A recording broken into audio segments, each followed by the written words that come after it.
Time for hour two of this.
On your mark, get set. Let's go. I can't do it. We'll do it live. Do it live! I'll write it and we'll do it live! Mister, will you please wake up, wake up, wake up, wake up, wake up?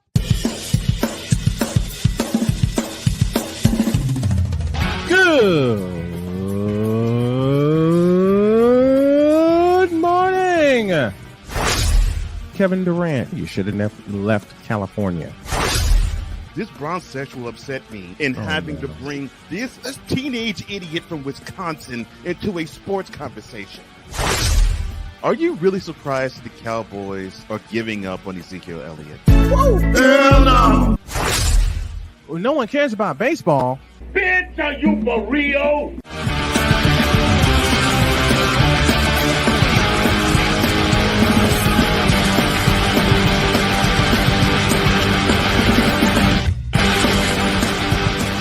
Thursday's here, so am I. Welcome to another rendition and installment of Snowman in the Morning with Cole Johnson. I am one half of that duo, Cole Johnson. I'll be joined momentarily by a few players, as they say. Later on in the program, we'll go totally deets with Chris Deets, the man in charge of the Fit Down Sports Show, and we'll have other things in mind. But right now, let's go whip around, shall we?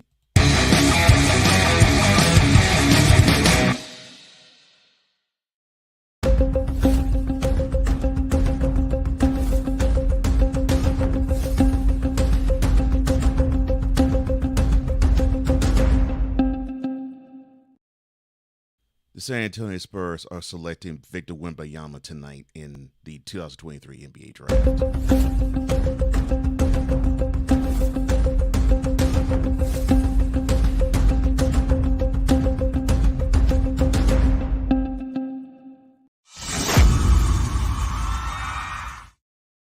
Now, there is a program that was called Keyshawn, J, and Max. I say was because that show now is canceled. With recent efforts to cut costs, it effectively will put that show on the chopping block. Despite the recent high-profile move to bring the former NFL punter Pat McAfee and his popular talk show to ESPN, the network has put a kibosh on other programming and personnel by cutting spending by over $5 billion. What sucks in this regard is Keyshawn actually signed a 4-year contract with ESPN last year, and it was worth $18 million. So I guess I could say it this way. I like the personality, but I had a feeling that show was not going to last long. And it's unfortunate. It's a sign, I think, of things to come. And, of course, I work in the industry, and it's just tough all the way around. And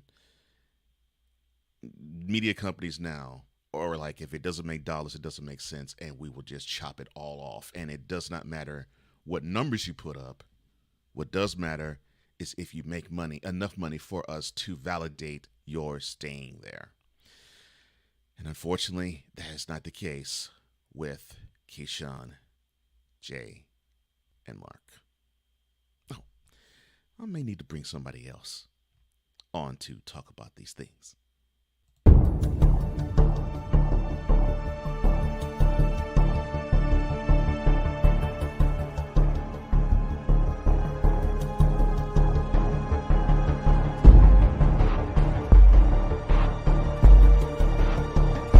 Now, forgive me not knowing the brother. You got your mic, but I don't know who the hell you are. It's like you're in the broadcasting witness protection program.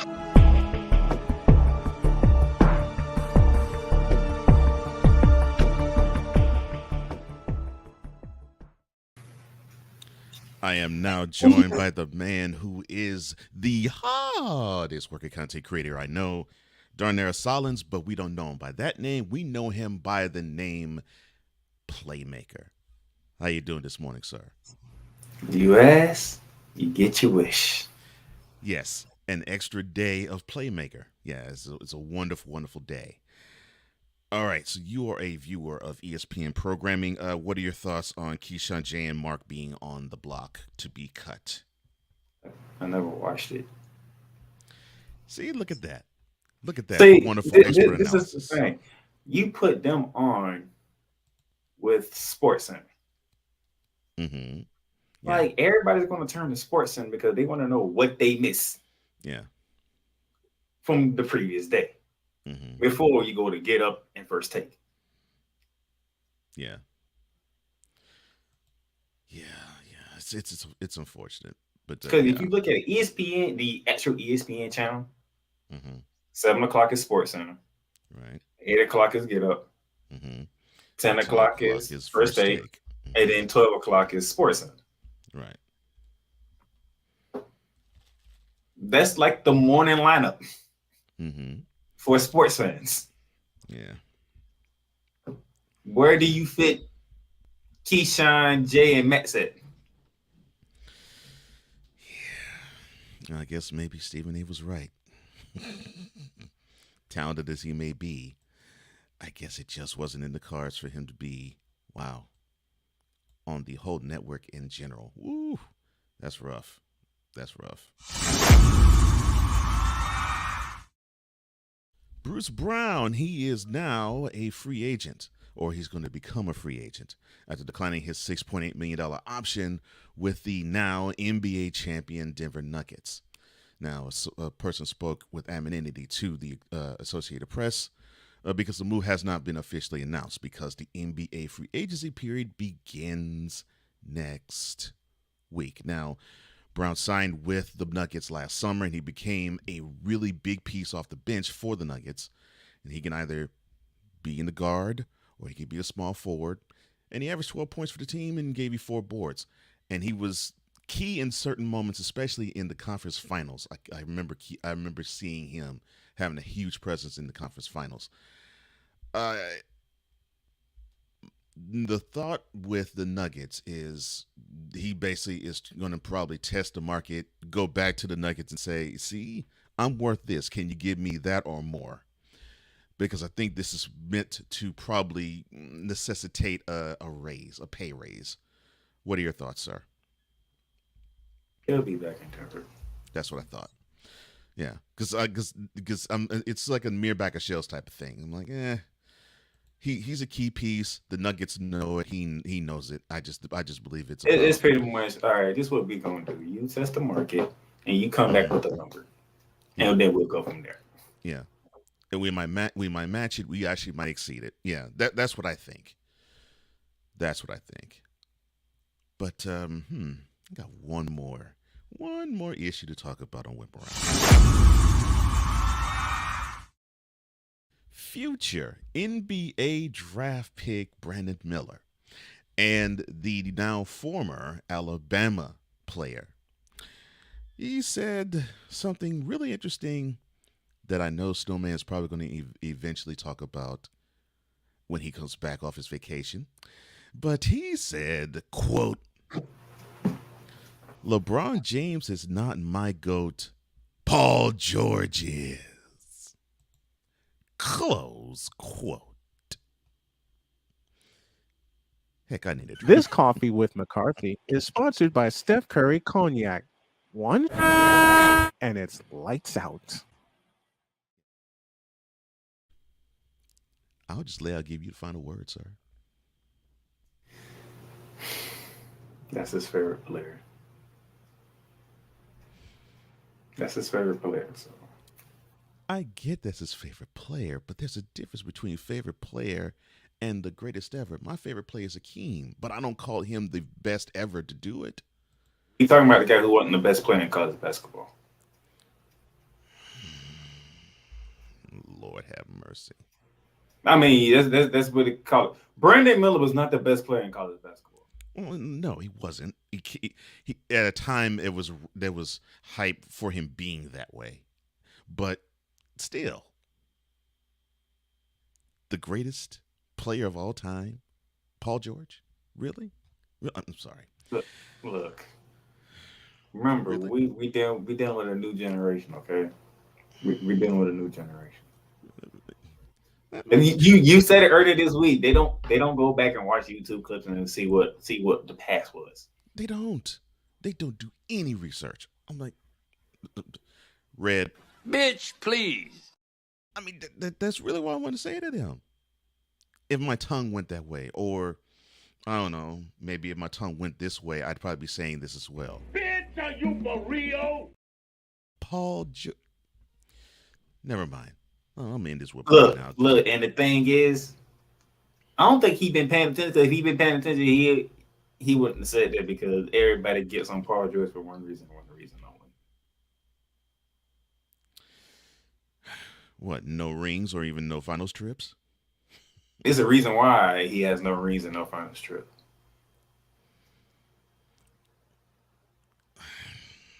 What's the best ability? Oh, no, I get that. Availability, I get that.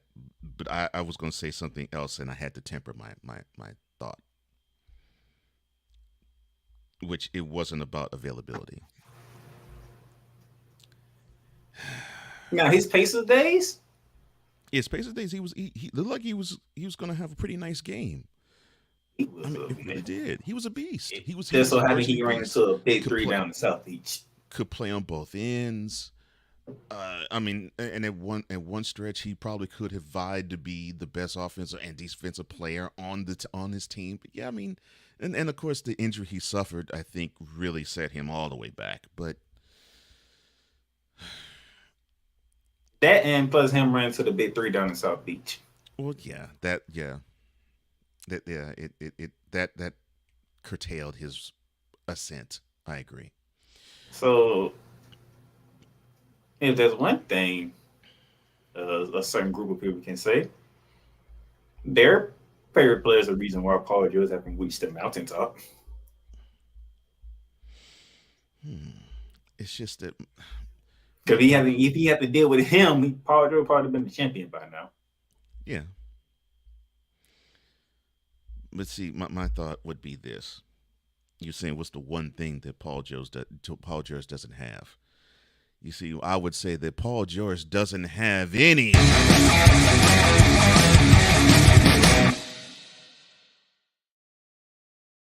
Well, look at that. My own producer hand saved me. See? Thank you, Lord. A break, and when we come back, should we talk about this wonderful trade that took place before a trade choices? That wasn't a trade, that became a different trade, but a more bigger trade? That trade? That particular trade.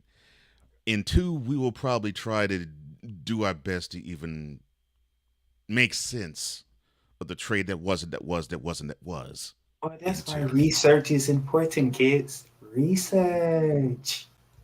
This planet has been great to me.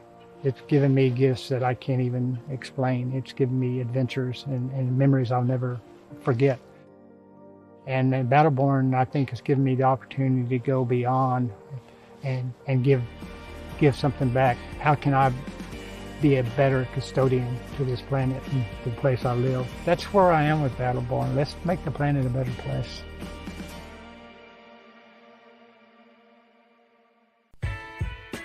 Hey everybody, Brian Snow here. Want to do some afternoon sports talk with me and be interactive? Also meet some great guests from every walk of life? Then tune in to The Brian Snow Show on CSTV and CSTVnow.com. Weekdays at 2 p.m. Come on aboard and enjoy the ride.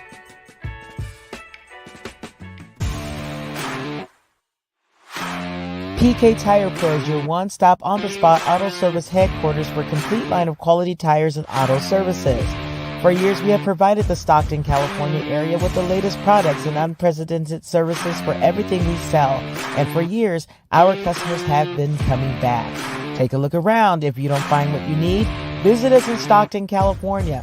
From the latest and best in tire technology to the services required to keep your vehicle looking good and running great, PK Tire Pros can get you out on the road quickly and at an affordable price.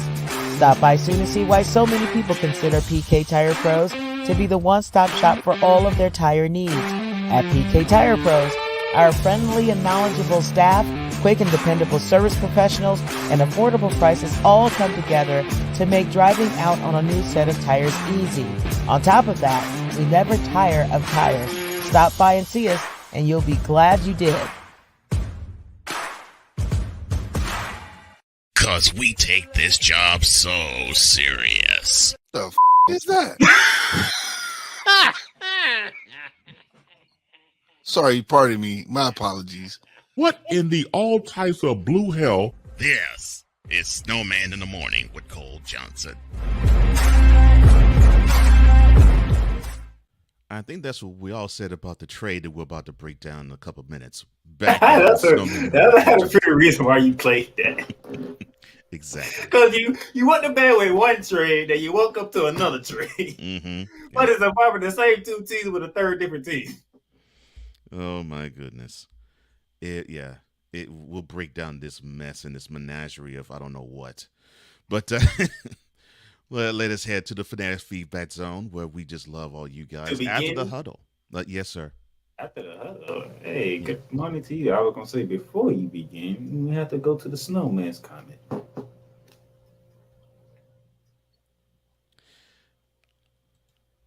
I will touch on that to end the show.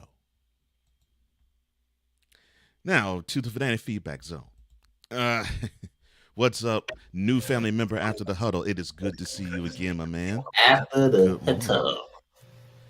Good. I'm glad that you're here, man. He says, Snowman and Cole, can we talk about this whole Titanic situation going on running backs? No, can't do it. Can't do it. Nope. The big dog, Shane Lake, he says, tomorrow is going to be lit. We're going to have some fun. Oh, yes, we are. David 3000, he says, good morning. Y'all have fun with that. Ryan McCarthy and Oak Ridge has acquired fame. He says, good morning, Snow Crew. Wow, I am shocked, I tell you, over the breaking news from the Spurs. That would be the part I came in on to. Mm-hmm. Yeah, man. Yeah, after the huddle. Yeah. K, J, and Max got canceled officially. Yeah. Max's other show got canceled too. Well, Max's own show got canceled as well? Oh, wow. Yeah. Yeah, just in. Yeah, this is him. Yeah. Yeah, and I agree. It looks like what I just heard. Yeah, this just in also got canceled too. Ooh, wow. Shane says, look, they didn't have the chemistry needed to keep the show alive. Ratings weren't there. And where they were slotted time-wise was almost... That's the same thing with This Just In. This Just In was a good show. It just, 2 o'clock is not an easy spot to be in. No. Yeah, the time to normally be in for sports talk unless you are a winning personality and you could just simply rock no matter where you're slotted, is mid to late mornings. And neither one of Max's shows were slotted in those spots. Say Diggy says, good morning, good afternoon, good evening, good night. His vintage greeting, good afternoon to you, all the way from Norway. He says the same thing for Ryan. What's the brew, sir? Ryan says, quote, my GOAT is Paul George. Close quote. He takes off his headphones and walks away. Where did you see that, sir? Please tell me. No, that's his reaction to it. No, I know. That would be mine too. Six says, well, Paul George is this person's favorite player, but to say that George is the GOAT, how childish of him. Thank you. Like I said in the last segment, Hakeem Olajuwon, he's my favorite player ever. But I have never once said that he is the greatest player of all time. Never. Never. Not once. Not once I've ever said that. Not once. See, I think besides you, I think most of the people in my group and a little before my group were kind of forced to be Jordan fans, not in a negative way. I get it. But everywhere you turned is Michael Jordan. Yeah, that's what I'm saying. I get it. And then the movie Space Jam made it over the top because that's a Disney movie and they had all his little cartoons. So it's like, hey, Michael Jordan's the favorite player. Mm-hmm. Yeah, I get it. So for me, I put Michael Jordan in the category on his own. I was like, so Michael Jordan is my favorite player, but he's in the category of his own because I can't use that because it's kind of forced upon. Okay. Yeah, like I said, I get it because that's how LeBron has been these last 2 decades. It's been here. This is the standard of the NBA, and we have been force-fed him. And Jordan pretty much was similar. Just, I mean, for media pumping, I mean. Games are different. I understand that. But in terms of this is the face of the league, and we're going to switch all our focus there, and it's going to be unbiased, and unbiasedly, we're going to do that. Yeah, I could see that. So I have to say, outside of Jordan, when people ask who's my favorite player, I got to go outside of Jordan. Because, like, everybody in the 90s, they're Jordan fans. Unless you hated them. Yeah, and there was some who... There was no in between. Either you love Jordan or you hate Jordan. Mm-hmm. I'm part of the love group. So outside of Jordan, then I say Tracy McGrady. I like him. I hated the fact that he...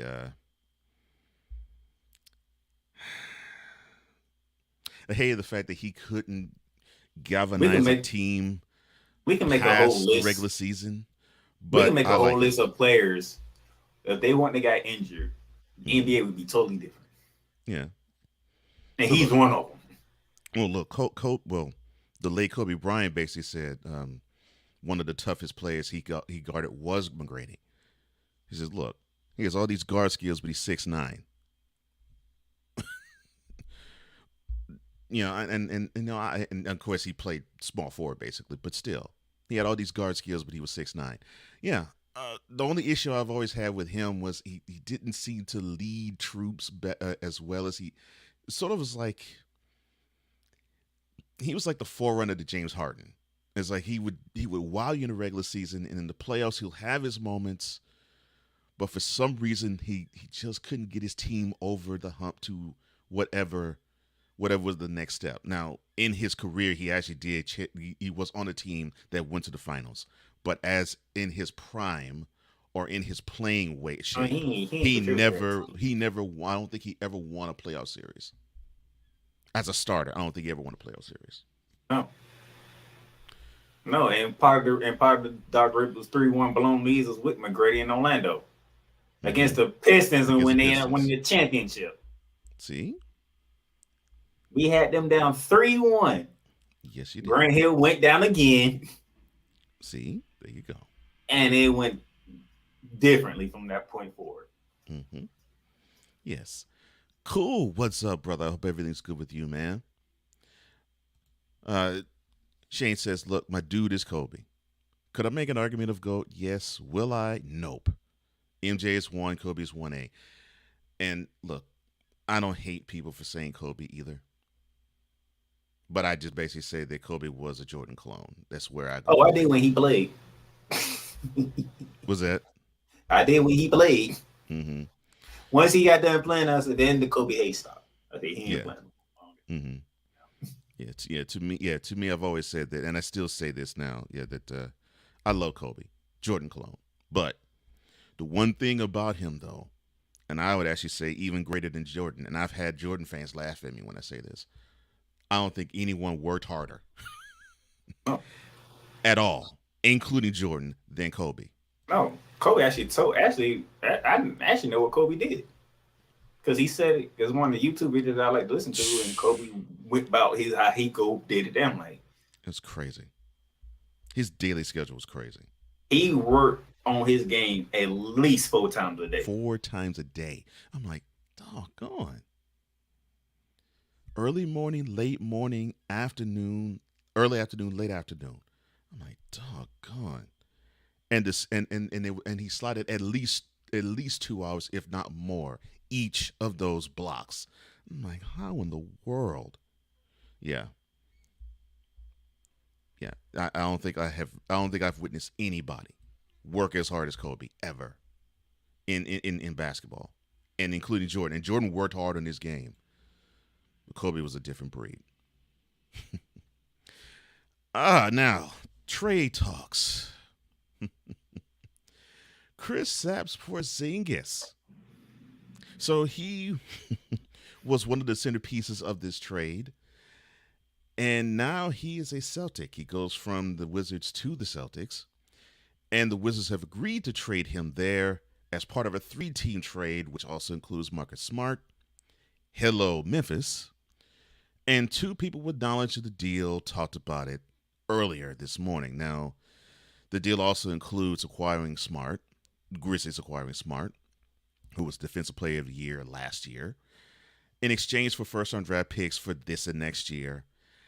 And the Wizards also receiving Tyus Jones from Memphis and Mike Muscala and Danilo Gallinari and a second-round draft pick this year from the Celtics. Now, the Celtics add Porzingis after they lost in 7 to Miami in the conference finals this past year, and he's coming off a solid year in D.C., scoring 23 points, pulling down 8 boards. Now, most importantly, though, he stayed healthy enough to play in more than 60 games, the most he has ever played since his 2017 season when he was with the Knicks. Now, his departure completes a swift breakup of Washington's core after the Wizards have waved bye-bye to Beal to the Suns. Kyle Kuzma declining his option. Now Porzingis is off to Boston.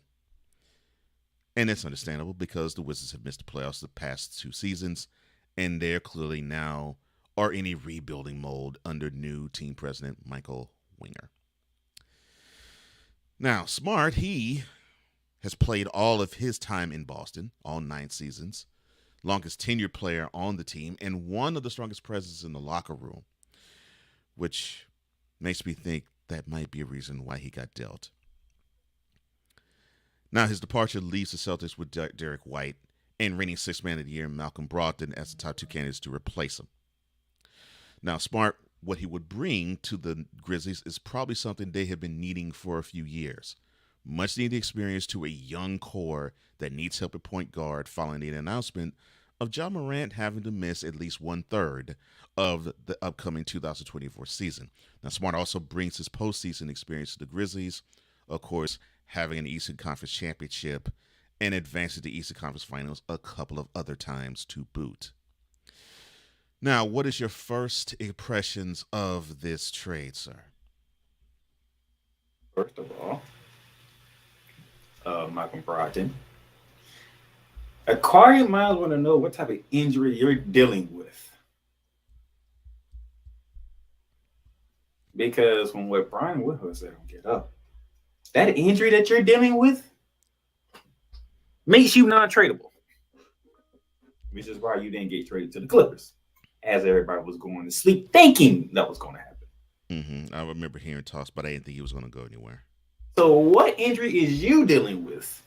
Aquarium minds want to know. Mm-hmm. And kudos to Cool because he actually is really good on these. Oh Lord, he's really good on these things. Shane says Cool did say yesterday Boston needed a big, and since Shane is a Celtics fan, he says we got a big. Well, I would have to say you might have to ask Wise on the effectiveness of said big. You have a big who can score, The question is, will he be invested in playing? Now, I would love to see if he actually can bring it. And I'm not gonna cast aspersions to say anything bad about Porzingis in terms of he's a His bust or best year last season. This past season. he's a par. But this past season was pretty good for him. That was his best season. Yeah. I think it was a good ego boost for him. I'll put it that way. I think it was a good ego boost for him. Secondly, Mm-hmm. who knew Marcus Smart was tradable? I had a feeling he was going to be. It was either going to be him or Jaylen Brown. I had that feeling. The Tatum, Brown, Smart triumvirate was going to get broken up this year, this offseason. But I knew Tatum was not going to be the one who was going to be moved.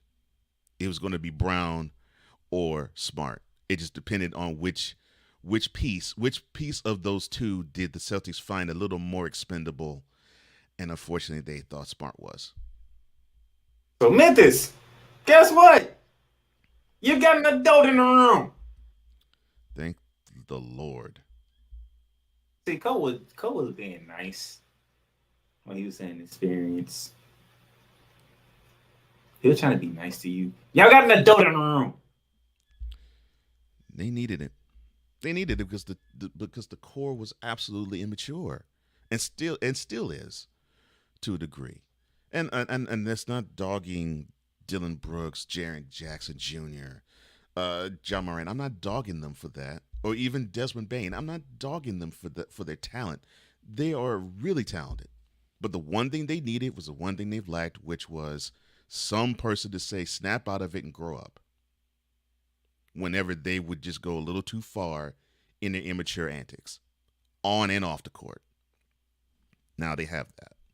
And at least for Memphis' point, you gave up a guard, but you got a guard back. So you kind of even yourself out, but you got the better end because you actually got Defensive Player of the Year. Tyra Jones could be a Defensive Player of the Year, but he didn't get the amount of minutes and game time that Marcus Smart did. Shane, he says, Porzingis gonna have better pieces in Boston to work with, which that is true in regards to Brown and Tatum. Tatum's not moving. He's more beloved in Boston than Smart. Why Smart was moved? And that's why I was like, of the triumvirate, I knew Tatum was not going to be the one to be moved because the Celtics have basically said, this is your team. We're going to get this ring with you be the lead dog. He's not going anywhere.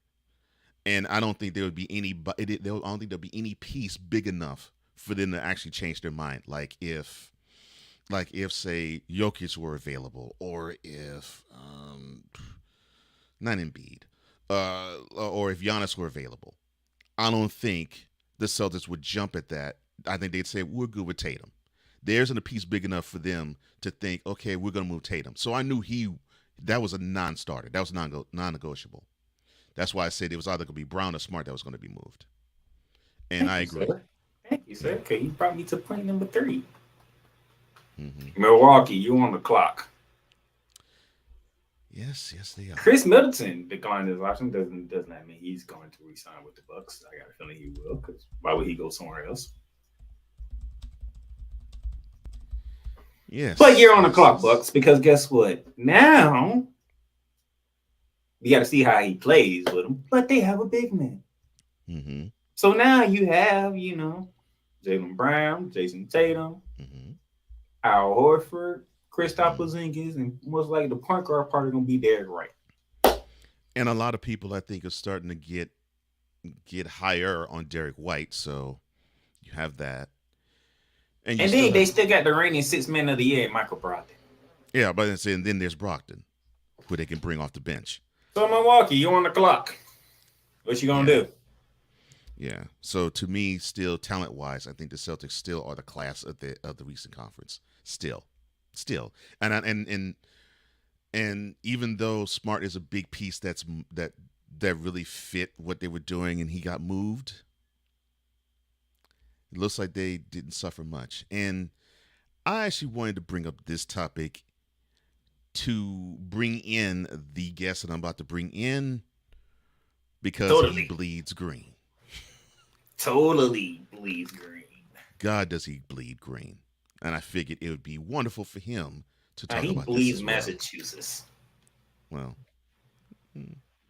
not all the way, but he does bleed green. Passionate. Come after me! I'm a man! I'm 40!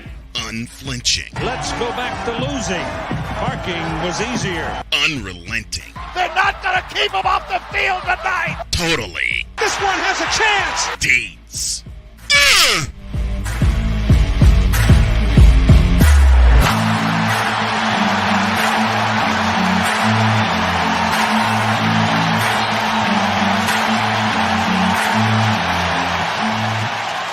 That's not just a murmur, that's a full-blown fibrillation.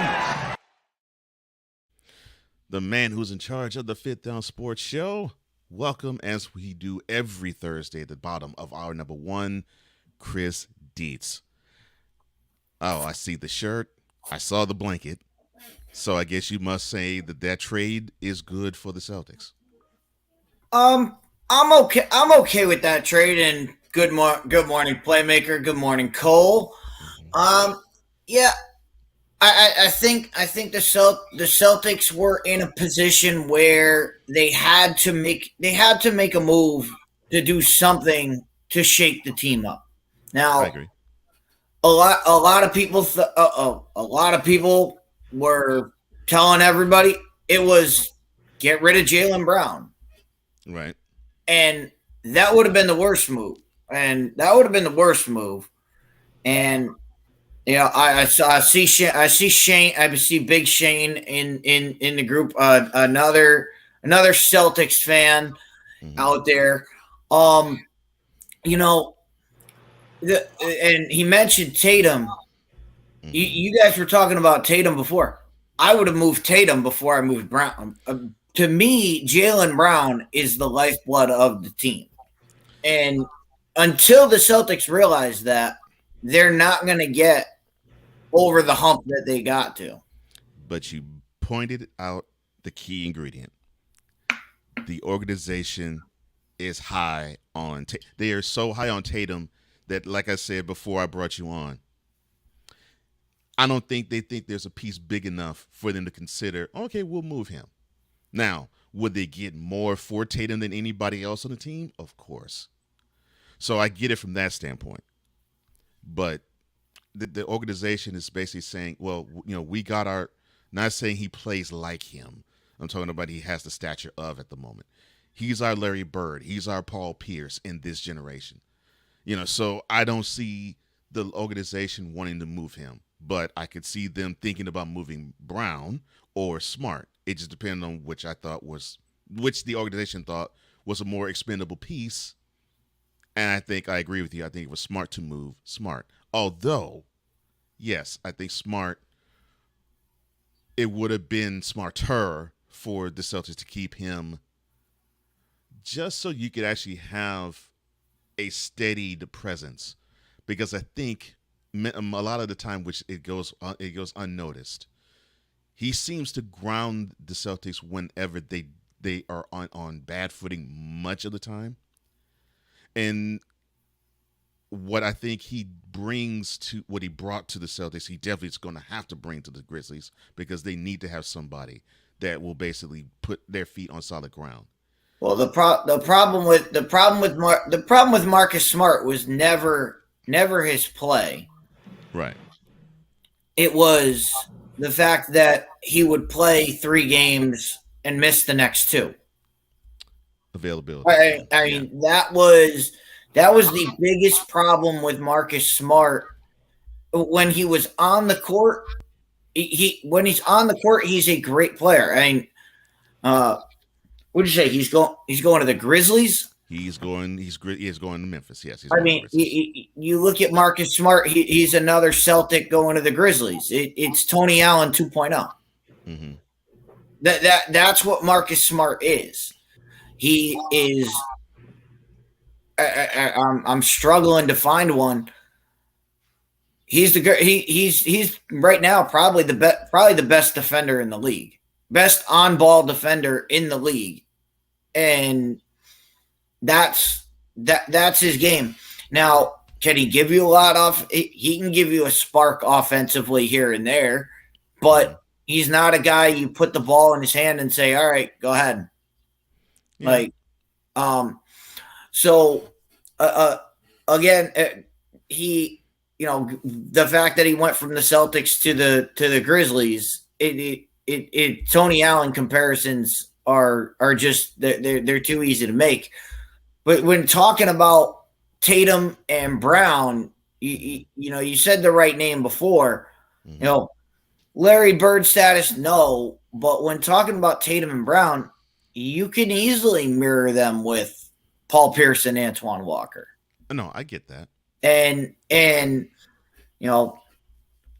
for as great as Paul Pierce was, there was a moment where you thought, all right, these two are, Walker and Pierce are going to be together forever, and forever doesn't last for that group for groups like that. Yeah. Eventually, at some time, you got to make a decision on one. I hope that time never comes because I love watching Brown and Tatum play. But as a Celtics fan, if you were asking me which one do you keep, which one do you get rid of, to me it's not even a question. I'm keeping Jaylen Brown because that Celtics team runs through Jaylen Brown. And I get it. Tatum can give you that 50 game.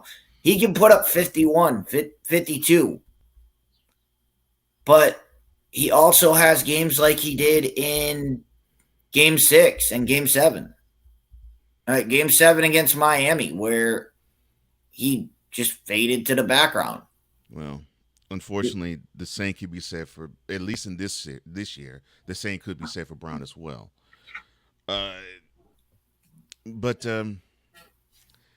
and like I said, the reason why I said not saying the game is similar with Bird, just basically saying, all right, this is a Celtic that will ride or die with him.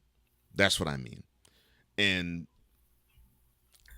I think that's what the organization feels. They feel, okay, we're gonna have to ride or die with this guy. And like I said, and the two names that I mentioned before, Bird and Pierce, that's the most recent two that I remember the Celtics organization saying, okay, well, we're hitching our wagon to this guy and we'll build around him.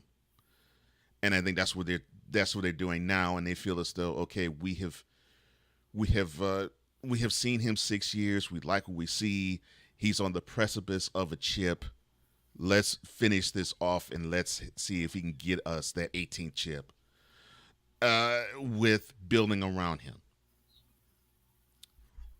But we shall see. Well, let's take a pause for the cause, and when we come back, we'll talk more about this and other things, especially what's on Dietz' mind. This is Snowman in the Morning. I'm joined with the Playmaker along with Dietz. We'll be right back with more Totally Dietz in Lesson 2.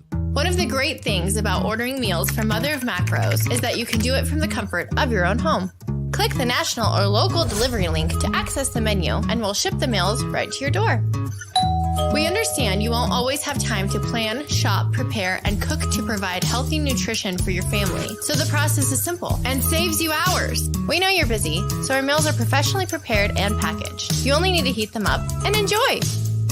We provide macro-balanced, delicious meals chock full of fresh, local ingredients with none of the stuff you don't want to eat. Plus, our menu changes every week, keeping your taste buds wanting more. We take care of your meals so you can worry about everything else on your list. Mother of Macros.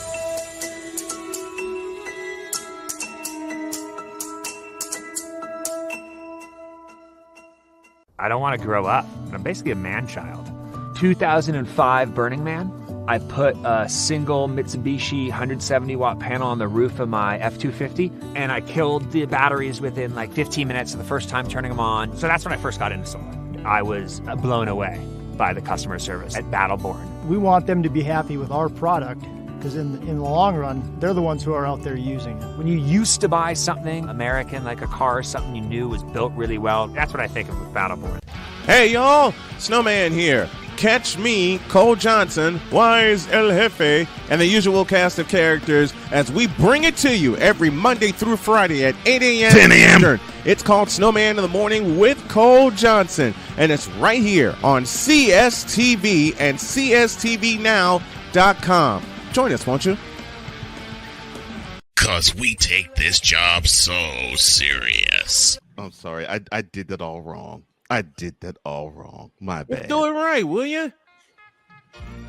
Oh, God. Brother guest, I'm so glad, Ryan, that you here on Coffee with McCarthy. I love you. Oh, Lord, you beat me to it. What in the all types of blue hell? Yes, it's Snowman in the Morning with Cole Johnson. Back at it on Snowman in the Morning with Cole Johnson. You just saw Brother Guest with the one and only Ryan McCarthy of No Credentials Required fame. He joins us at the bottom of our number one every Monday morning. But joining us at the bottom of every Thursday of our number one is Chris Dietz, as we are in Totally Dietz. And I'm also joined by the Playmaker. You have a question, sir, to ask Mr. Dietz, Playmaker? I have a question. Yes, sir. Let's see. Where? So with this trade, right? Does this put Boston over the top? I think it keeps them. I think it keeps them in line in the Eastern Conference. I like that answer. Where they are they at the top? I would still put Milwaukee. I still would put Milwaukee as the class of the Eastern Conference. Nobody else has a Greek freak. Nobody, you're not getting a Greek freak. And we saw how big he is to that Milwaukee team, because when he was out, that's when the Heat did their business. I know he came back later in that series, but he was hampered. He was not the same. He was not the same Greek. I mean, he missed almost a month, and then they tried to just ramp it up and say, all right, go ahead, play playoff basketball, and it didn't work. But Milwaukee is still. I would still put Milwaukee 1, Boston 2, and then the rest. I mean, the 76ers. Who knows what the 76ers are? The 76ers are Jekyll and Hyde when they're on. Yeah, they're a great team, but you cannot count on Joel Embiid to lead you to the promised land. So that's how I would rank the Eastern Conference. And does that mean this trade puts Boston into championship mode? Well, I think if they had gotten there, they would have given the Nuggets a run. But outside of the Nuggets, who in the West are you crowning a champion? Are you crowning a championship with? Depending on who you're asking. I mean, I'm not looking at anybody outside of Denver. I'll put it again, this way. We talked about Memphis before. Sacramento's still young. Golden State is Golden State. Long in the tooth. So they'll be in the mix. The Timberwolves fell apart. So it's a very the NBA is very winnable right now. Yeah, and I do agree with you also, Playmaker. Yeah, it depends on who you ask with the West. To me, the closest possibility in terms of talent would be the Grizzlies, but their mental makeup is not there. So I mean, just from that alone, they're eliminated in my mind. But if you ask Snowman, he'll say the Warriors. You ask a Lakers fan, they'll say the Lakers. You ask Playmaker, he'll say Clippers. Oh, I'm sorry, that didn't. My bad. I'm sorry. That was wrong. I ain't even say a thing about them two. That was wrong. Now the biggest question mark, all seriousness, the biggest question mark in the West is the Suns. To me, you knew why I said that. I know why you said it. Kawhi. No, you know why I say it depends on who you ask. Oh, well, like I said, with Snowman, he was going to say Warriors. Because some people at ESPN already put the Suns as number one. I'm like, what? I think you look at the trade the Celtics just made. I think the Suns traded too much. I think Bradley Beal's a great player. Kevin Durant's a great player. Booker's a great player. But there's only one basketball. They can't all shoot. They can't all shoot. They can't shoot 3 basketballs at once. There's only one. There's only one basketball. Only one guy can take that shot. And let me bring my shooting lights out into Snowman in the morning here. Because when I say this, I want to hear Cole's reaction to this. Shoot. You know what the average score was in the NBA this past season? The average score, like about 107, 108, 114. Well, it was high. Oh, it was higher. Okay. You have 3 guys on the Phoenix Suns that give you at least 20 points. So that's 60 points right there. Right. Well, the rest of the Suns need to average 54 points. You being conservative saying 60. They could probably give you in the neighborhood of 70 to 75. The rest of the Suns going to give you 40 to 50 points a game. If that. And that's if they're clicking and they're on. Who on that team is going to give you that much points? Well, they're banking on You've asked that question like that. That's what they're doing. They're banking on DeAndre Ayton. He's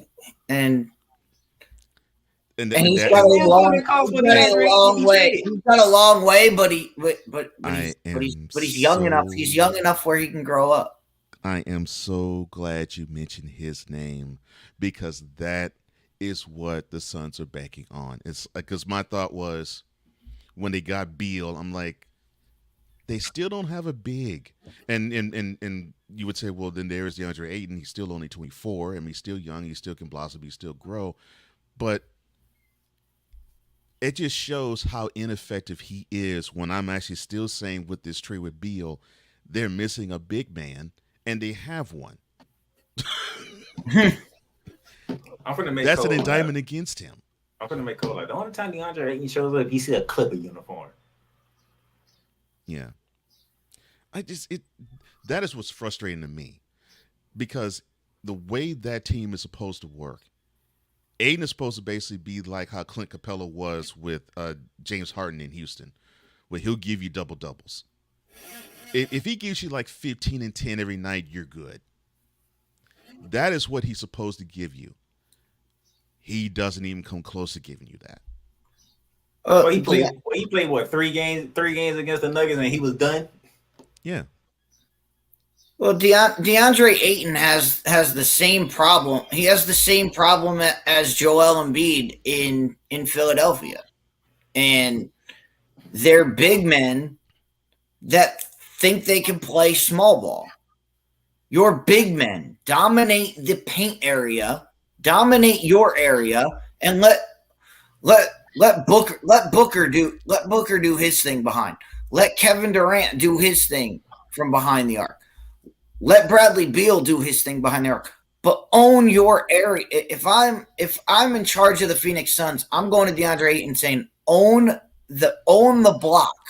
That's all we need you to do is own the block, get down there, and don't worry about playing behind the 3-point line. Get down there and play old school bully ball, and that's all we need you to do. We've got the shooters around you, but just own the block for us, and we'll figure the rest out.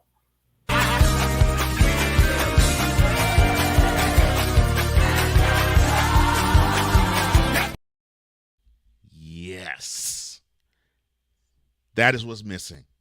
The fact that DeAndre Ayton seems to have to be reminded of, oh, I'm a big man. My area is his post. My area is the paint. No. He doesn't play that way. I hate to do this, but Cole, give me this camera. I thought I escaped this crap with Snowman on vacation. Okay, fine. Lord. DeAndre Ayton, while you was on the bench doing the Western Conference semifinal, did you look at see how the Nikola Jokic was playing? Even the guess. He started in the paint, then he worked his way outside. It's a dang shame. Even the guess ass would just give me the camera crap. Lord have mercy. Okay? If you don't get your butt inside and do what you need to do, because guess what? When you was in the finals, Giannis made you look bad. Really bad. See, I fought you for this, Snowman. I fought you for this reason. And then when you got to the Jokic, he made you look even worse. To the point where you didn't even want to play the last 3 games.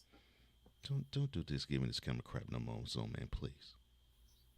You had to sit here. You like, I'm chilling with Chris Paul. I don't want no more of this.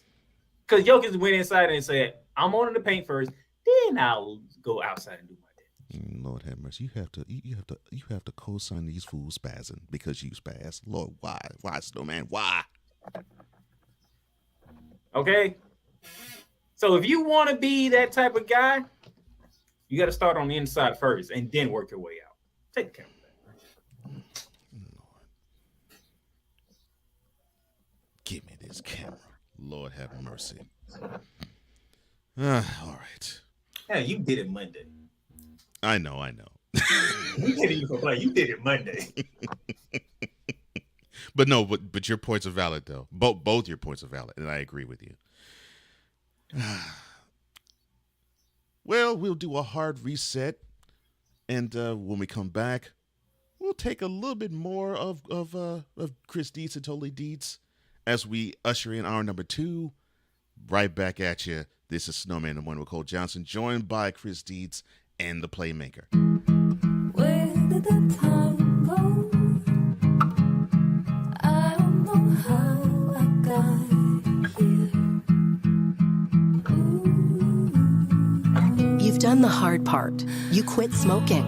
Now do the easy part and get scanned for lung cancer. If you smoked, you may still be at risk, but early detection could save your life. Talk to your doctor and learn more at savedbythescan.org. If you talk and they will hear you. We all want our kids to grow up safe and healthy, so we show them how. And we tell them with honest conversations that let them know what we expect. Not just one time, but every chance we get. That's especially important when it comes to alcohol and other drugs. Kids not only need to know the dangers and how to avoid them, they need to hear it often from you. And when it comes to pain medications, opioids, they need to know that they should never be taken without a prescription and never shared with friends or family. It's dangerous and illegal. So talk with your kids and guide them through the challenges of growing up safe and healthy. Because when you talk, they hear you. For more information about talking with your kids about underage use of alcohol and other drugs, visit underagedrinking.samhsa.gov. So talk, they hear you. You can do it if you try. He was only 58 years old when he passed away. That outcome could have been different. Colorado happens to be one of the worst states for radon levels. It's in our ground, and it seeps up. The more you breathe radon, the more chance you have of DNA being hit and the cell mutated. The EPA estimates 22,000 lung cancer deaths a year caused by radon.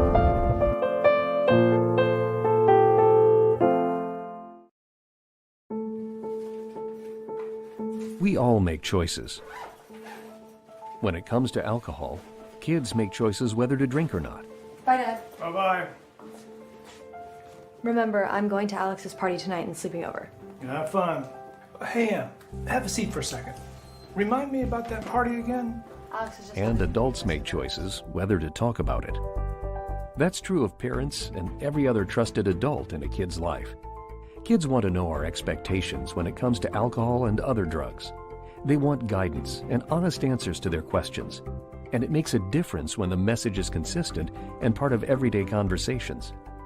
So talk with your kids and help lead them on a positive path. Because when you talk, they hear you. For more information about talking with your kids about underage use of alcohol and other drugs, visit underagedrinking.samhsa.gov. Time for hour 2 of this spectacular. Ryan McCoffey now joins us this morning. That's what you need to do to beat Josh Allen. You need to make him uncomfortable. Hour 2, time for some Spivey notes. And here's Jay. Well, I know he's only in his 3rd year, but they're just wasting Justin Herbert. Hour 2. The hardest working content creator I know, the Playmaker. Hey, LeBron James, the greatest scorer of all time. Hey. Hour 2. The one, the only Christopher Dietz. They rewarded Ohio State for not playing, and they punished USC for playing. Hour 2. Sam Shady. Oh, man. It's been a roller coaster ride if you were a Philadelphia Stars fan. Hour 2. That's Big Ben, the man in charge of the BS3 network. And if I see Kurt 2 Chainz Cousins out. Hour 2, Chris Bay's joining us. Oh my God! Oh, this game! Oh, way to go, Sammy! Hour 2, was El Jefe. Oh man, I thought I missed it. What in the all types of blue hell? Time for hour 2 of this spectacular, and it starts right now.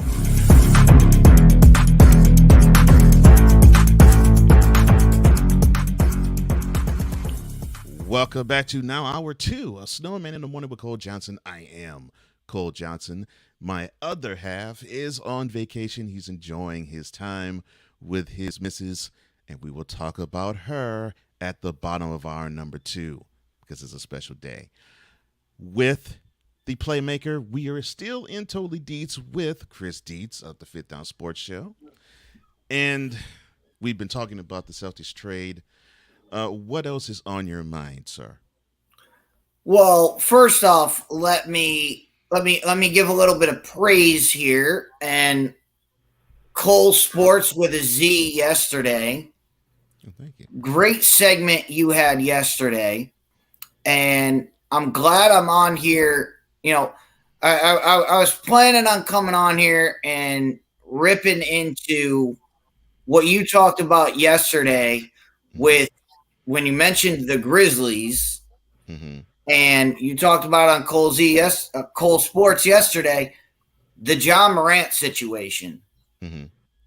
And that's what's on my mind because I have no idea what is happening with it. I still am at a loss for what is happening with this situation.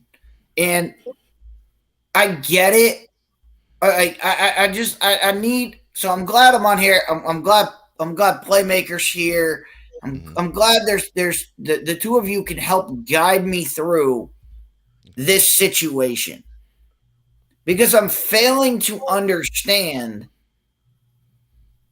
what exactly happened. And the only way I can answer these the only thing I can do is ask questions and figure out where the NBA is at right now with this situation. And the first question I have, because I know this was a social media picture of John Morant. Yes or no? Well, social media video. Live. It was a video. Yeah. It was a video.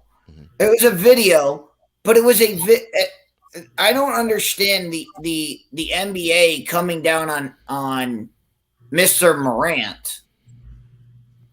Yes. Is there an NBA? Is there a rule in the NBA you are not allowed to have a firearm in your personal life? No, that's not the rule. No. That's not No. the rule. No. The rule is you got to be licensed, and you got to prove that you are licensed to carry. That is the rule.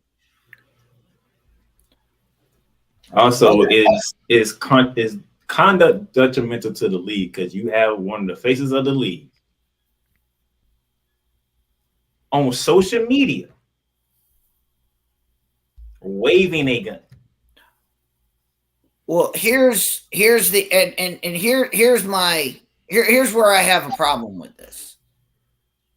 I get it. He had a firearm. Now, the big question comes down to whether the first big question is, was it a legal? What was it a legal firearm? Because that's the first question. Because if it was illegal, then there's bigger problems than the NBA that he's looking at. Two, like you said, is he licensed? Is he licensed to carry? Three, the establishment that he was at, did they have an issue with him having a firearm? Did they have a problem with him carrying the firearm into their establishment? I understand the NBA can say, look, there are posters all over my job, which nobody would ever need to bring a firearm into. If somebody ever brought a firearm into my place of employment, I'm hitting the deck because I know there's problems. There's no reason to bring a firearm, and there are signs all over the place. No firearms allowed on premises. If that's what the NBA wants to do, that's fine. The NBA can do whatever they want. But this was Ja Morant in his personal life, and I get it. Everybody said, "Oh my God, look, he's got a firearm." I akin this to a week ago, or 2 weeks ago. I saw a video of Kid Rock shooting a gun at a case of Bud Light. Nobody had an issue with Kid Rock using a firearm. Nobody had an issue with him doing that. Why? Because we expect it from we expect it from Kid Rock. Kid Rock is that kind of person where we would be like, oh, we expect him to brandish this kind of a firearm and do that kind of a thing. We expect it from him. And however, the biggest question is, why is it a problem? Yes, he was brandishing a firearm. He wasn't firing it. He wasn't. Was he acting stupid? Sure. But I still don't. Unless the NBA is saying you are not allowed to be in video and picture, you are not allowed to have a firearm on your person at all, then I still don't see I still fail to see the problem, other than the NBA doesn't like guns and they want to get rid of guns. So with the Gilbert Arenas situation and the Steven Jackson situation, which both I think happened around 2004 or 5, around that time period. David Stern, the late commissioner of the NBA, like I said, he instituted a rule in that following collective bargaining agreement where it states that, yes, you can own a weapon, you can own a gun, you have to prove it to us that you are licensed to carry it. And this wasn't written in the bylaws, but he asked all the players and he asked the organizations. He says, look, I get that you probably feel as though you need to protect yourself, but please, if you can, leave your guns at home. Please leave your guns. He actually said that to the teams. So it's like I guess it's more like an unwritten rule. And and I get that. And in terms of the legal aspect of Morant, where he lives and can carry, I live in the same state where he plays. And Tennessee is an open carry, meaning you really don't need a license. All you need to do is just carry. But of course, you have to alert the officer if you have in your car that you're carrying. But the NBA says you have to be licensed to carry. That's it. No ifs, ands, or buts. You got to be licensed to carry. Now,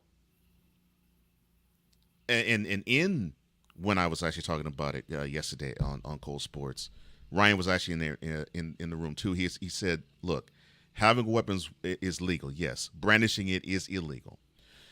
And I mean, I guess you could consider it to be like a threat, a threat to society. I guess I don't know, but what I do know is you have You have and Playmaker said it, you have a top 10 NBA player who he is beloved in the community with children, and I mean, it's obvious.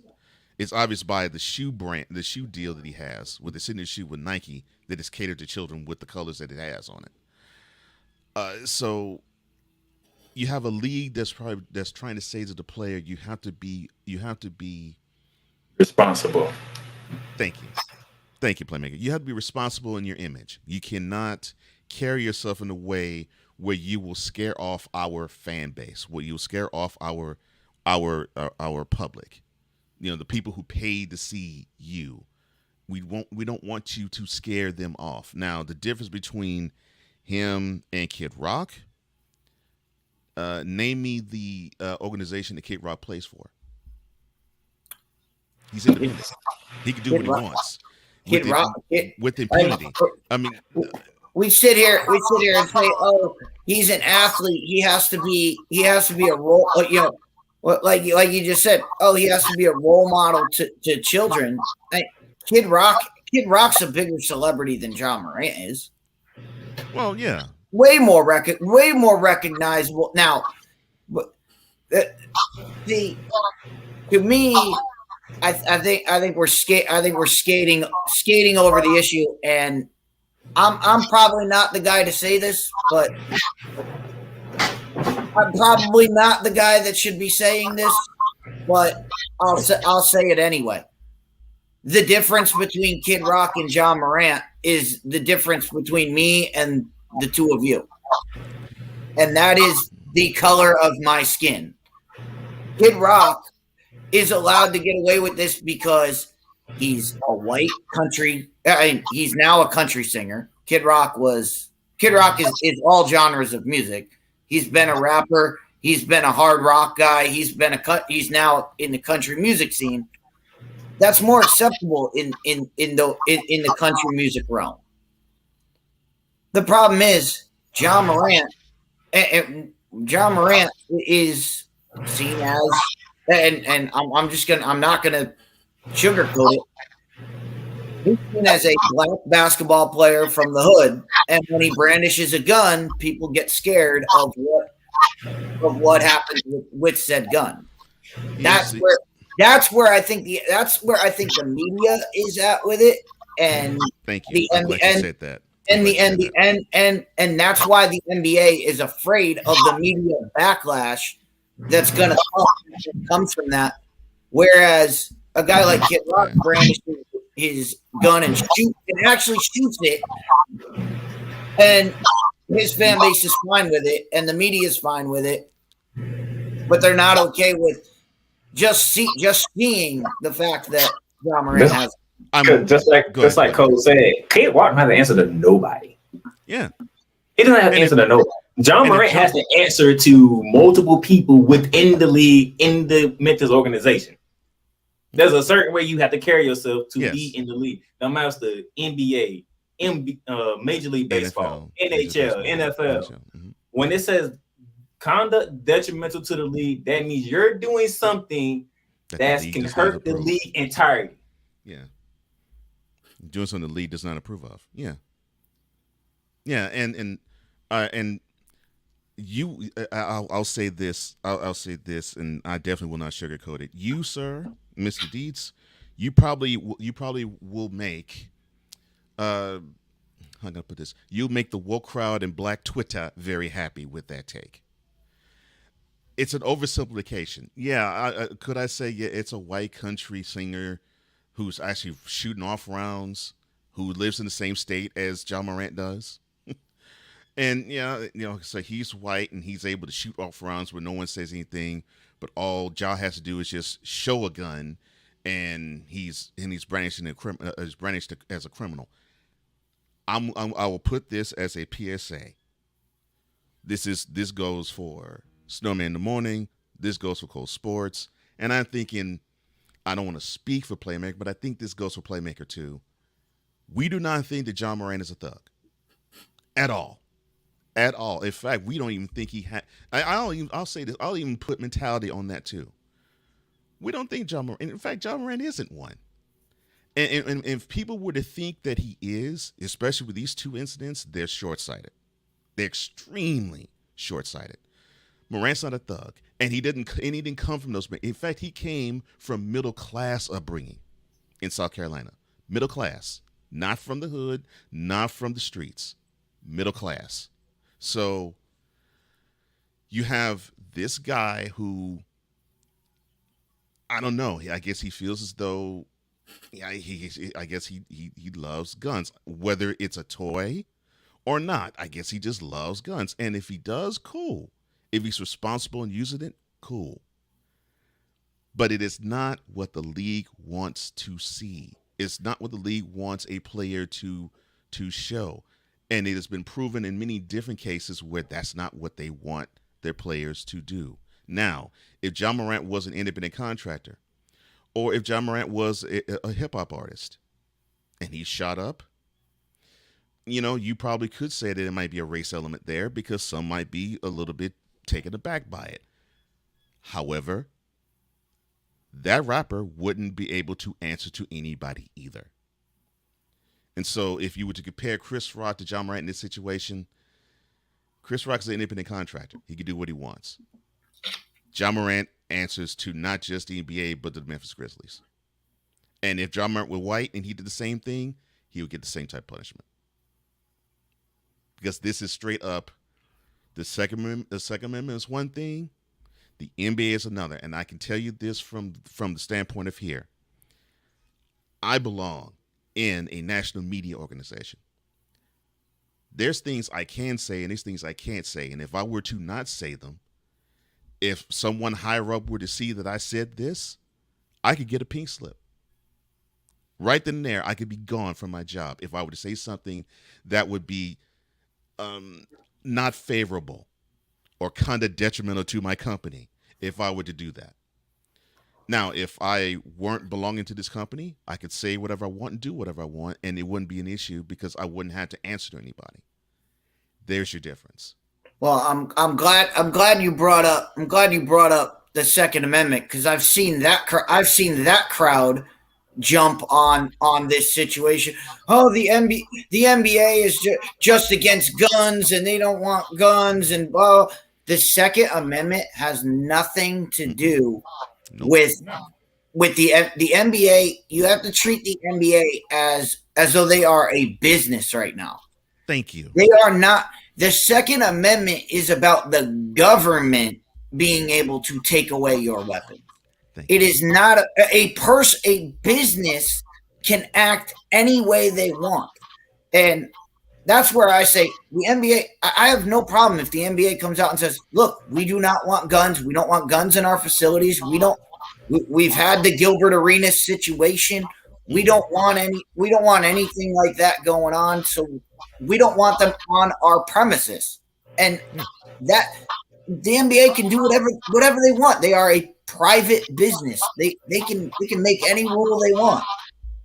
As I said, my business, I walk in, there's a huge sign that says, do not bring a firearm. There's no reason to have a firearm at my job. So walking in, I'm like, okay, that's your policy. That's fine. But the people that are out there that are saying this is against his Second Amendment right, no, it's not. The Second Amendment is about the government coming in and taking it. A private business can do whatever they want. They can have whatever policy they want, and they can institute it the way that they want.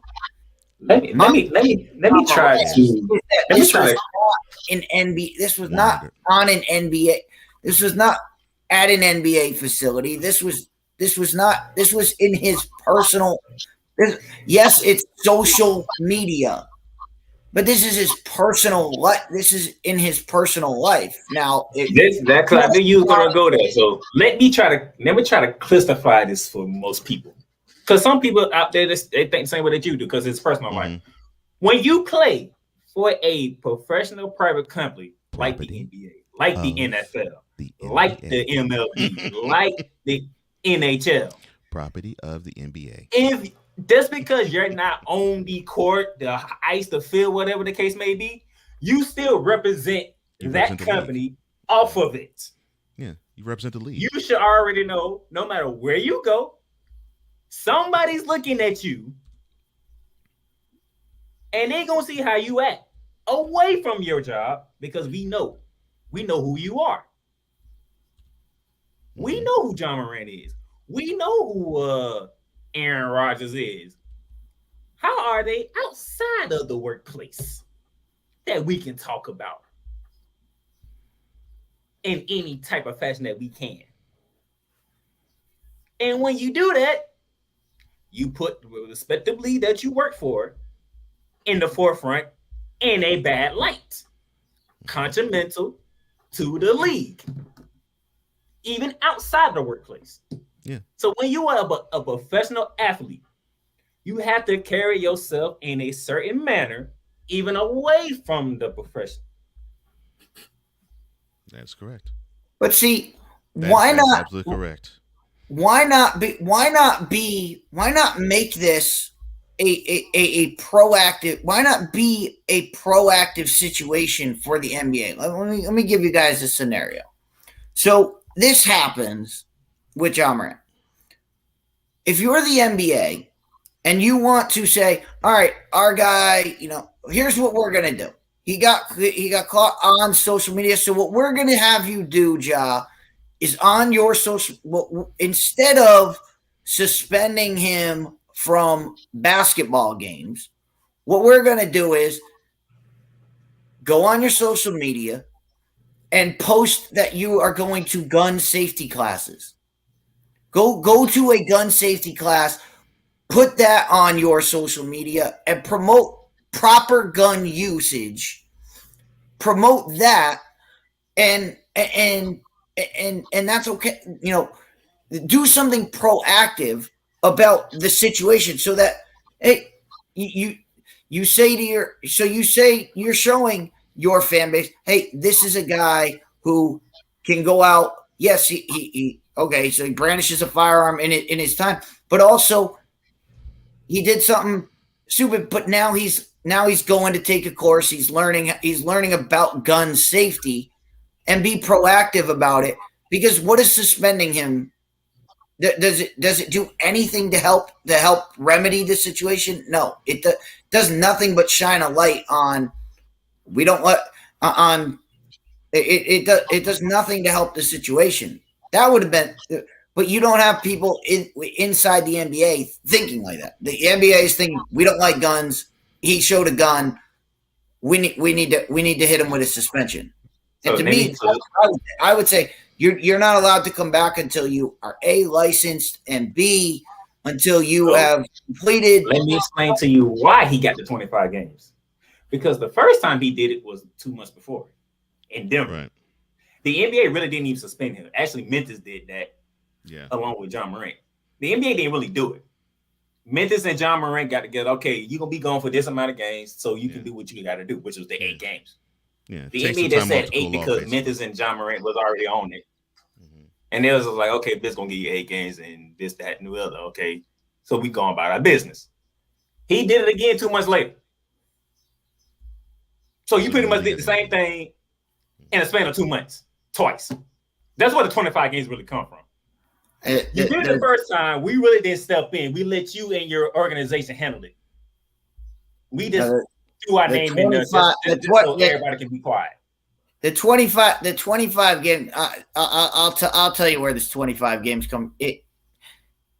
It comes from you're being an idiot, John Morant. Don't be an idiot. This is a don't be an idiot suspension. Of course, and is. That's basically what they're saying is you got caught once. We kind of let it go. You did it again because you did something stupid. It's doing something stupid. Mm-hmm. That's what this is. Not being stupid. Of course, that's what it is. Like the first time we let you go, we practically gave you a slap on the wrist, let your team deal with it, and we just went on about our business. But 2 months later, you did it again. Yeah, you had to sit longer, and this is going to be coming from the league, not from the team. Yeah. But what I'm saying, you want to use this. You want to use this to promote to be embrace what he's doing. Embrace him and say, "Hey, look, we can use this." You say he has to be a role model. Make him a role model. Make him do something that would be modeling, because that have him post the certificate of the class that he went to. Have him post all the stuff. Now you're using this situation to say to young people, "Hey, look, if you're gonna, we'd like you not to use a firearm, but if you're going to, get the proper credentials, get the proper stuff, get the proper training, do all the stuff that you need to do." And now you're turning a negative situation into something positive and something that you can market to younger kids to teach them something. That's the way you turn this. Suspending him does nothing but shine light on the negative aspects of this. I hear you, Deeks. But let me give you a lesser example. I'm fine with suspending him because he's for doing something stupid. I'm fine with that. But I'm saying make stipulations with your punishment to make it matter. And I'm thinking they are. Some people don't learn that way. Some people don't learn that way. Some people got to take the rough routes to finally let it click. Okay? Because we actually don't know what John Morant had to do in those 8 days on what they told us. He probably did all those things that you said. Well, yeah. He still made the same decision. So now the NBA said, okay, now we have to really step in on this. Try to dip this in the butt as quickly as possible. So not only you going to get suspended for 25 games, those 25 games basically cost you $40 million because you can't make all NBA next season. Yeah. Which guarantees you a max contract. And then on top of the game, you're not getting paid for it. So that's more money on top of the 40 that you ain't going to make. Yeah. I think I'll put it like this. People are mixing so many different things all together. I mean, you have race, you have the government, you have private businesses, you have all of these things, you have the player, you have the league, you have all of this intersecting. And people are not taking the time as we have. They're not taking the time to point out all the nuances to all of this. And you've expressed it beautifully. Actually, both you have. John Morant is being suspended 25 games because he did something stupid a second time. And having a weapon, whether he intended to use it or not, whether it was a toy or not, is irresponsible and actually immature of an athlete, especially in a league where you had a former commissioner say to the players, "Don't put it out there." Now, this might not be written word, but it pretty much goes without saying. Like I can go to my newsroom. I did not see in my contract that I can't bring a firearm into my newsroom.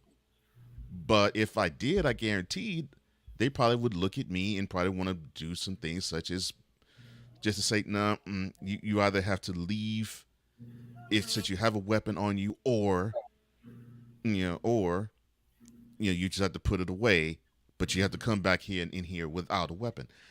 But they're well within their right to do, just like the NBA is well within their right to want to avoid another Steven Jackson or Gilbert Arenas situation. So, bottom lining it's straight simple. The NBA wants to curb anybody who did like what John Morant did in 2 months' time, brandish weapons. And they do not want to have a league where they have the image of, okay, and stop me where you've heard this before. They're a bunch of thugs. They're a bunch of hooligans. They're a bunch of criminals.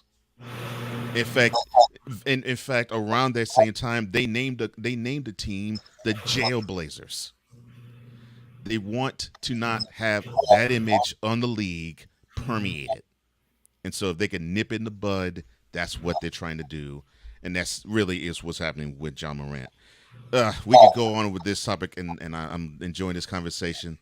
But Mr. Deeds, tell the people where they can find you. All right, so you can find us at Fifth Down Sports Show on YouTube, Facebook.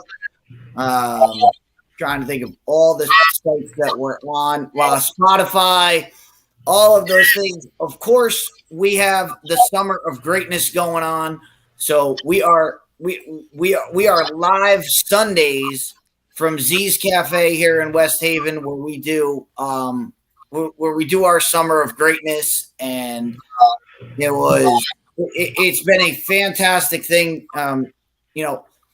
Doing it live, I did think more people would get involved, but I do have to tell this story real quick before we go.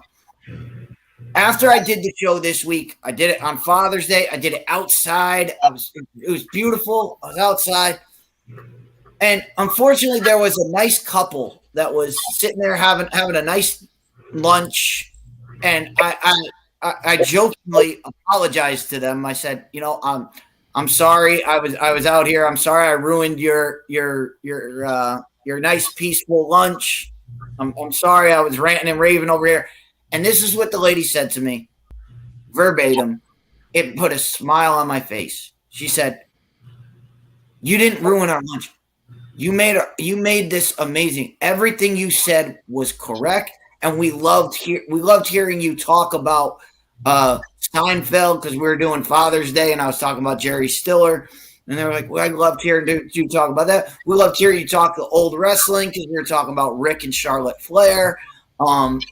So the lady said everything you said was we were just over here laughing our ass off, and I was like, that is why I'm loving doing this show live, because everybody always comes up to me after and has some comment to say about what I'm doing, even if they won't say it when I'm live on the air. After it, I've had so many good conversations after. So the Summer of Greatness has been going well, and we'll continue it this Sunday, and in more as we go. And of course, Fifth Down is growing, and I do have to mention Snowman and I will be live play-by-play college football coming up this college football season. So there is a lot more Fifth Down sports to come. But right now we're focusing on the Summer of Greatness, and that's Sundays at 2 p.m. Eastern. What that is for you in your time zone, you figure it out. I'm not a math guy. And college football season, oh boy. Yes. Yes. And that's how I got to know him. That is Chris Deeds. That's what me and Chris Deeds gonna have our rivalry at this season. Fifth Down Sports Show, Setting the Scene, and many other pieces of content that you've seen him. And you actually got a chance to see him this week, subbing for Brian on the Brian Snow Show this past Tuesday. Good job, by the way, sir. Thank you, sir. That's Chris Deeds of the Fifth Down Sports Show, and this concludes Totally Deeds. And when we come back, we'll touch on some more things in the world of sports. And thank you, sir. As I'm coming out, happy birthday, Dr. K. That's right. Passionate. Come after me. I'm a man. I'm 40. Unflinching. Let's go back to losing. Parking was easier. Unrelenting. They're not going to keep him off the field tonight. Totally. This one has a chance. Deeds.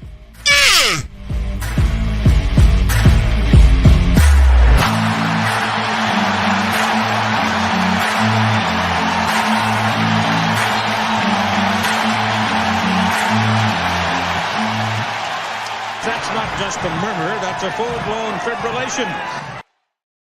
This planet has been great to me. It's given me gifts that I can't even explain. It's given me adventures and memories I'll never forget.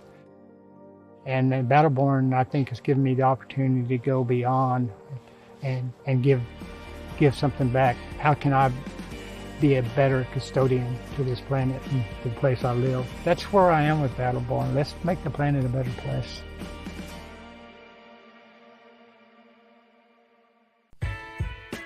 Hey everybody, Brian Snow here. Want to do some afternoon sports talk with me and be interactive? Also meet some great guests from every walk of life?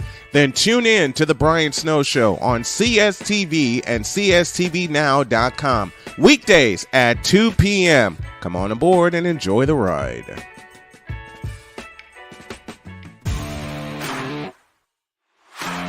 PK Tire Pro is your one-stop on-the-spot auto service headquarters for a complete line of quality tires and auto services. For years, we have provided the Stockton, California area with the latest products and unprecedented services for everything we sell. And for years, our customers have been coming back. Take a look around. If you don't find what you need, visit us in Stockton, California.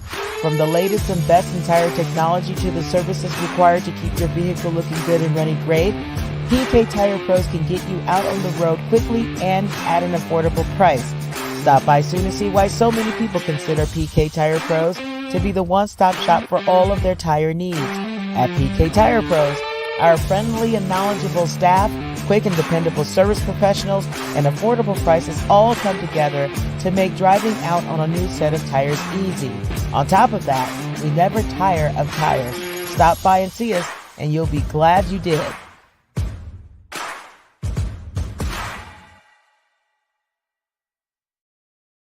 Welcome back to Snowman and Morning with Cole Johnson with the Playmaker.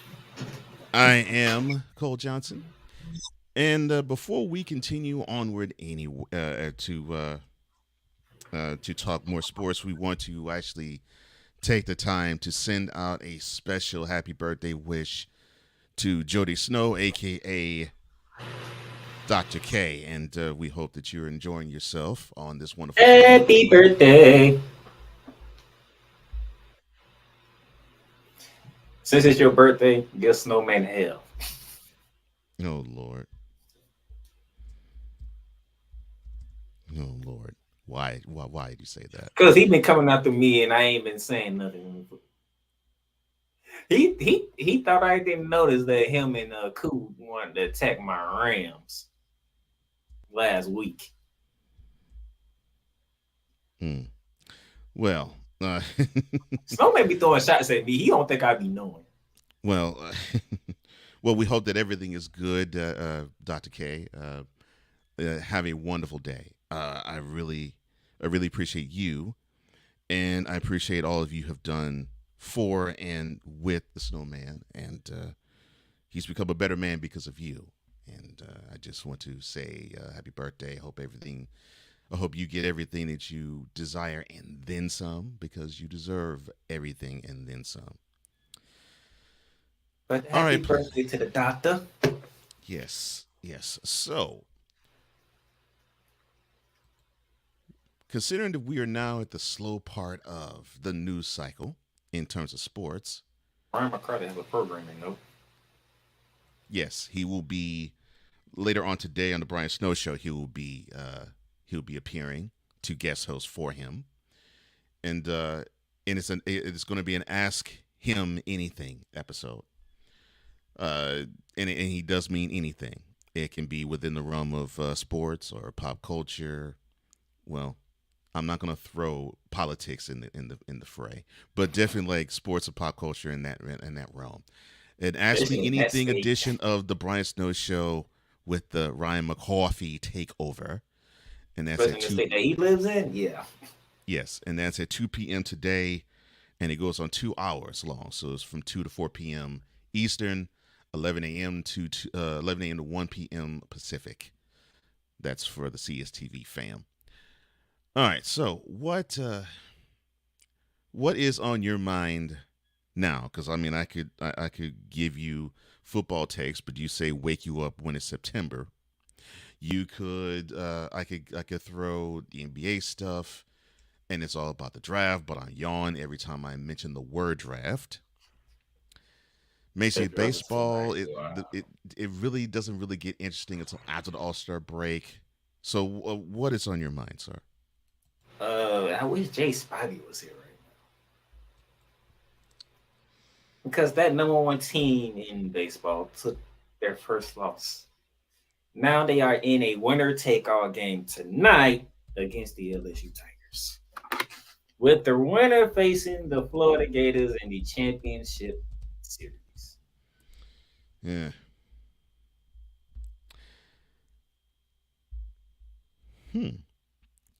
So talk about Wake Forest a little bit.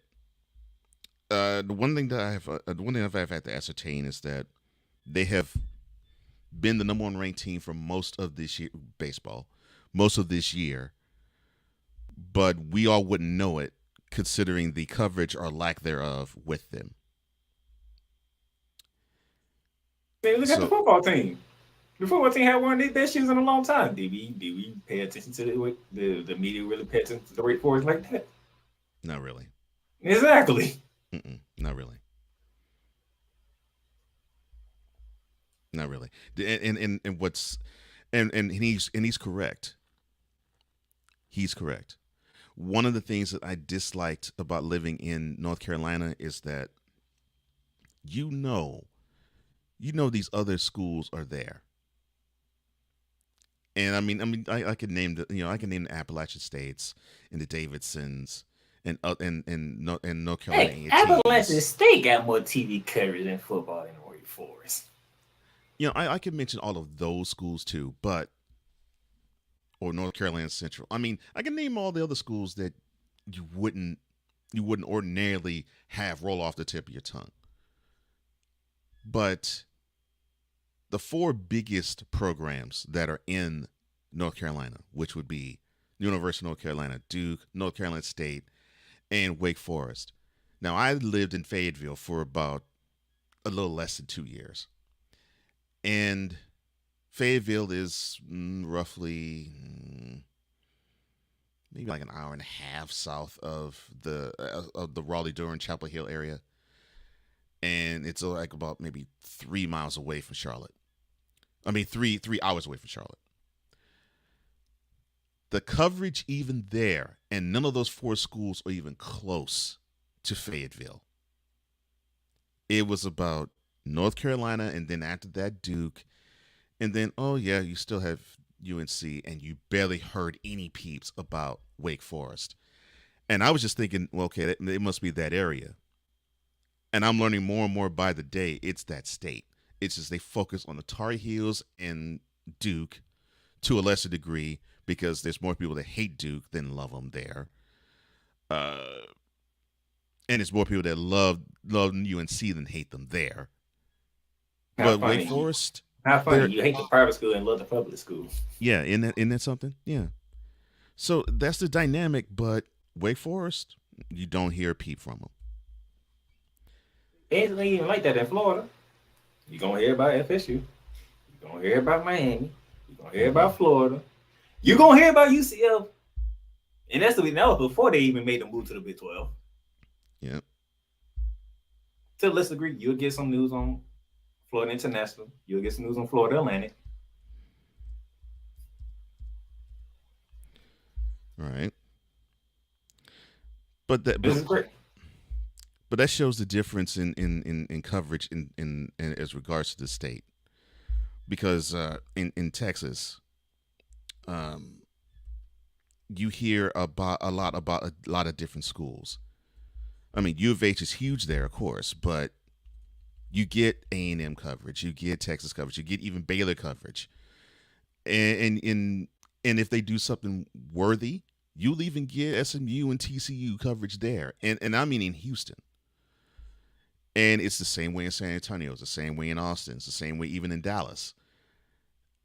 But I just find this phenomenon with how North Carolina covers North Carolina collegiate sports to be interesting, fascinating, and downright insulting, really. You have in the College World Series, the number one ranked team, and they barely are getting covered in their own state. It was only them and LSU who held number one the whole season. Mm-hmm. Florida ain't even held number one. The whole season, yeah. And the crazy thing is, a few years ago when UNF made the NCAA tournament, they covered. They actually did a special on UNF on SportsCenter. Mm-hmm.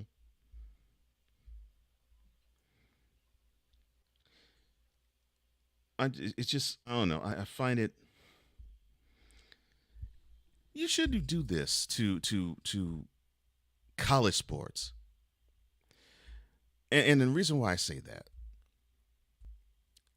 we get that in professional sports, money rules, but you shouldn't have that same ethos be rampant with college sports too. But the more we see it, the more it's revealed that it's if the money doesn't talk, then the coverage just won't be there. And it's unfair to programs like the Wake Forest baseball team, who has put forth all this effort and work, and they actually might come away with a College World Series championship, but it doesn't mean a thing even in their own area. That is a crime. I mean, That's a crime. let's think about it. My ladies' gymnastic team was getting a lot of coverage for gymnastics. And we weren't even the number one ranked gymnastic team in the country. Yeah. But I mean, that's what frustrates me about coverage in general. You have that as something which I think, because I mean, I could probably roll the red carpet out to the Fanatic feedback zone and ask, okay, in your area, which teams do they cover more than anything, and which teams do they in college for sure? Which teams do they cover more, and which teams do they just simply ignore? And we'll probably be stumped as to which colleges they ignore, if they do, even if they do well in sports.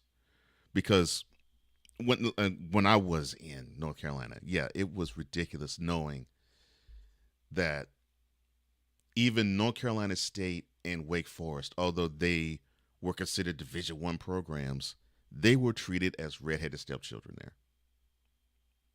And I'm like, you're a big college. How in the heck are you?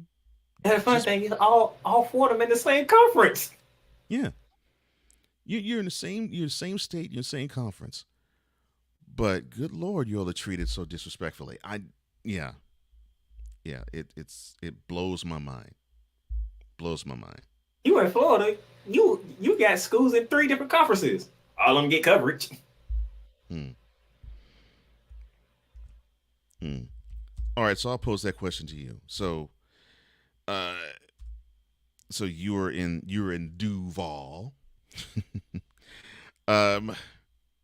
Which colleges do they focus on covering there, and which are you surprised they do, and what colleges don't they? Oh, you already know the Big Four: Florida, Florida State, Miami, and UCF. Correct. And I figured they would cover them, right? Mm-hmm. And the crazy thing is, they cover UCF, and UCF was in the same was in the American with USF. Mm-hmm. So by them covering UCF, South Florida got coverage too. Right. Now, would that continue? That should be seen now that the Knights are in the Big 12 now. Mm-hmm. And it's just the Bulls down in the American Conference. I mean, the Fort Atlanta Owls, they made the Final Four. South Beach was covering them like crazy. Mm-hmm.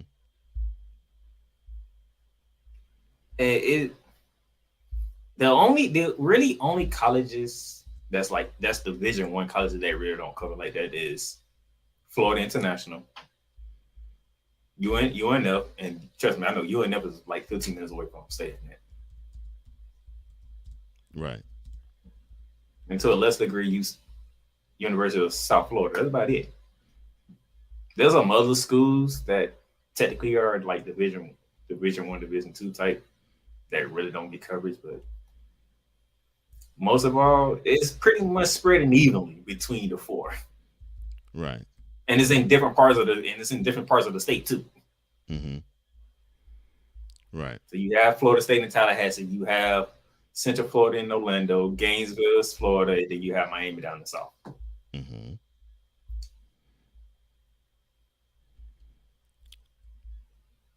But you see how they still get that coverage, and that's the thing.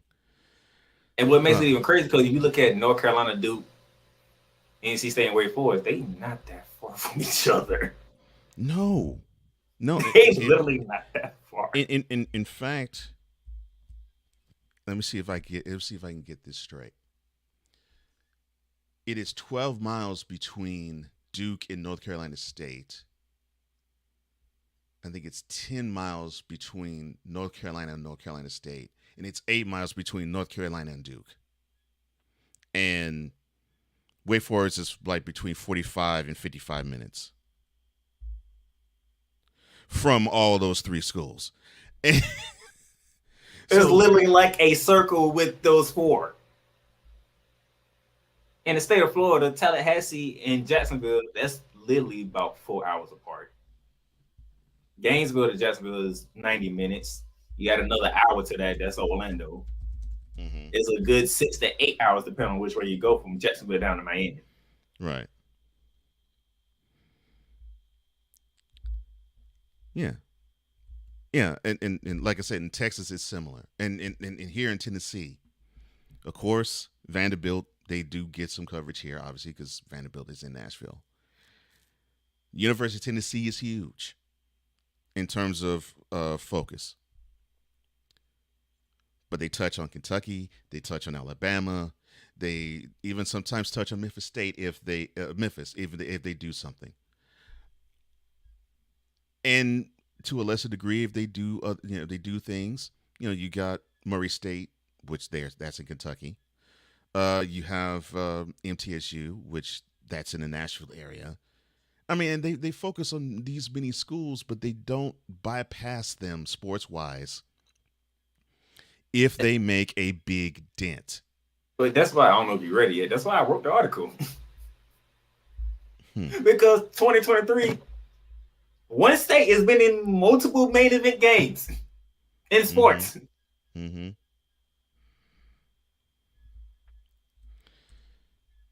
And it's been spreading around like, this is crazy. Yeah, that shouldn't happen, but it is.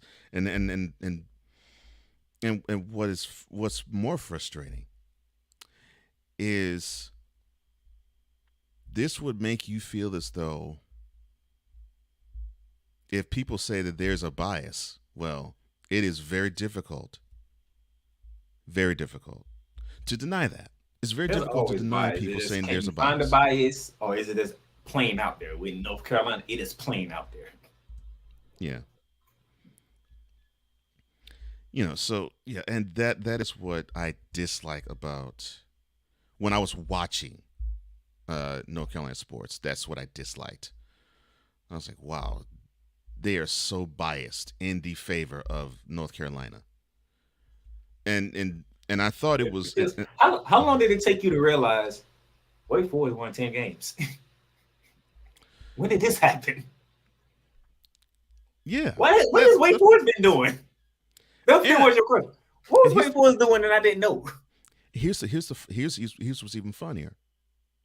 So you have that, and you also have when Wake Forest, I think it was 2021, when they were going on a run, and then when they played North Carolina, and North Carolina beat Wake Forest, it was more about how miraculous a feat North Carolina did, and not, oh wow, Wake Forest, wow, their chances are hurt in advancing to a big New Year's Six bowl or something of that nature. And then after that game, you heard nothing about Wake Forest, good, bad, or indifferent. But you heard about North Carolina, and that was in football, which North Carolina is not that strong in football. They're not that good. They're not that strong in football, and that team wasn't that good.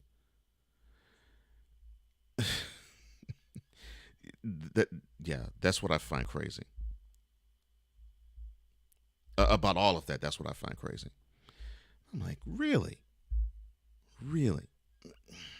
Okay. Yeah. And I do wish I had Jay here, because he could break this down even further, where he knows of, and I think it's probably the PD. I think he knows the program director of a station in Winston-Salem. And Winston-Salem is where Wake Forest it resides. And he said that the person was at a festival or a fair in Winston-Salem at the same time that in Omaha, Wake Forest is proving that they were the best team in the game, in the college game. And he says that from that station, you can actually see the lights of the stadium. That's how close that news station is from the stadium, and they could care less about them. But if it was North Carolina in the same position, you could best believe they would have been on the first thing smoking to Omaha. Criminal. That is criminal. And Winston-Salem, again, is about a little less than an hour from Winston-Salem.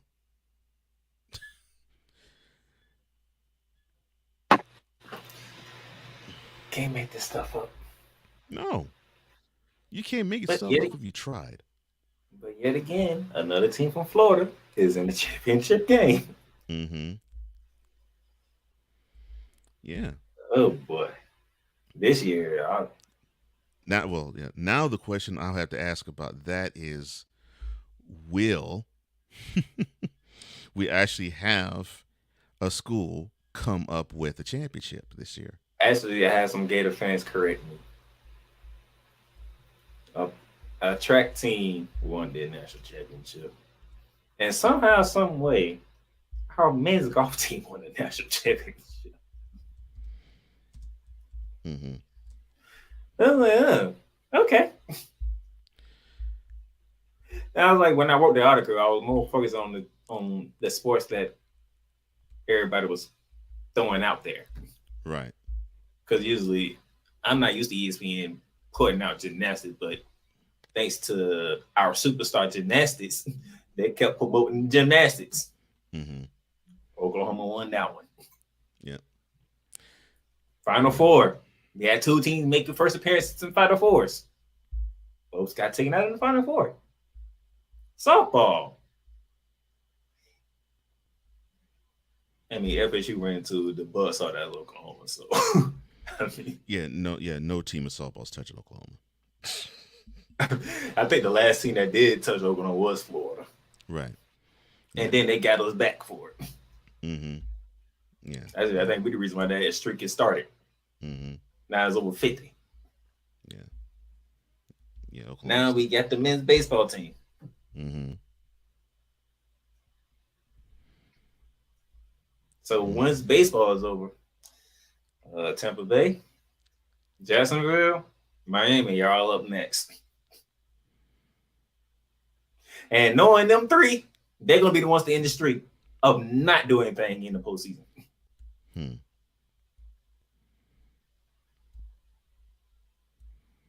You can see it. We got gymnastics. We don't took baseball, basketball. Now leave it up to the professional teams and not to make the big noise. Yeah. Leave it to them three. Mm-hmm. Yep. Yep. Oh, and you have a request to collaborate. Mr. Cool McCain wishes that you collaborate with him. The funny thing is, and I'm dreading this, I already got one coming up. I just didn't tell you because I know two teams that got to play each other this year, and I'm not looking forward to it. I bet you aren't. I'm not looking forward to it. That's a real rough one for me. Yeah. Well, we have come to the end of this broadcast. I think that game is in Philly. That's cool. I think that game is in Philly. Let me double check. What, talking about Rams Eagles? Yeah, I think that game's in Philly. All right. Well, tell people where they can find you, sir, and where they can get more of this content, which is fire, by the way. Just look up the Playmakers Bar on YouTube. you can check out the latest episode that I did on Snowman. So I did talk about John Morant, and I did not go off this time. I just spoke. Yeah. I just spoke. Yeah. And I'm seeing my WNBA coverage and the Las Vegas Aces. Oh my gosh. Yeah. All right. One probably next week, but one of these times I'm gonna come on here and we're gonna talk WNBA because they're not getting enough coverage. I will say this to set the table. Viewership is going up, and I think it has a lot to do with the NCAA women's setting the table for it. So there we have the jump off point there. So yeah, we will talk WNBA next week after, whenever, but we definitely will talk about WNBA in the summer. And you can catch me on Cool Sports. Of course, I did an episode yesterday. It's every Wednesday at 4 p.m. Eastern, 3 p.m. Central. You can catch me on Mentality with Wise El Jefe. That will be on the Comey Media, at Comey Media Incorporated, or at Real-Wise TV YouTube channels. You can also catch me on Revelations, interviews, and I want to ask many different people to be on the platform. Dietz has been on it already, and so has Brian. You can catch that on the at Revelations TV show YouTube channel. And that will do it for this episode of Snowman in the Morning with Cole Johnson. I'm so glad that you're here. I'm so glad you joined us. And we say this in parting every day. Take care. God bless. Remember to make your next move your best move. And always remember, if your dreams don't scare you, then they're simply not big enough. Dream big, do bigger. That's what the Playmaker's doing. I know that's what Deese is doing. That's what the chat is doing. That's what I'm doing. And we hope you are in the listening and viewing audience are doing the same too. For the Playmaker, for a vacationing Snowman, and for a birthday celebrating Dr. K, I am Cole Johnson saying adios, auf Wiedersehen, goodbye, adieu, and see ya. Yeah, have fun tomorrow. As tomorrow, we will enter the Boom Shakalaka. Oh boy, that's going to be something else. But tune in tomorrow. Until then, see ya.